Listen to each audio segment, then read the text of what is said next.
বিসমিল্লাহির রহমানির রহিম।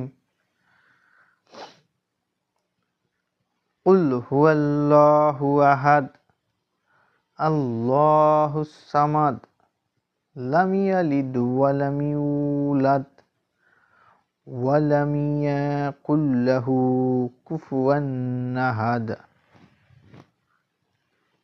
বলো, তিনি আল্লাহ, এক, অদ্বিতীয়। আল্লাহ কোনো কিছুর মুখাপেক্ষী নন। সবাই তার মুখাপেক্ষী।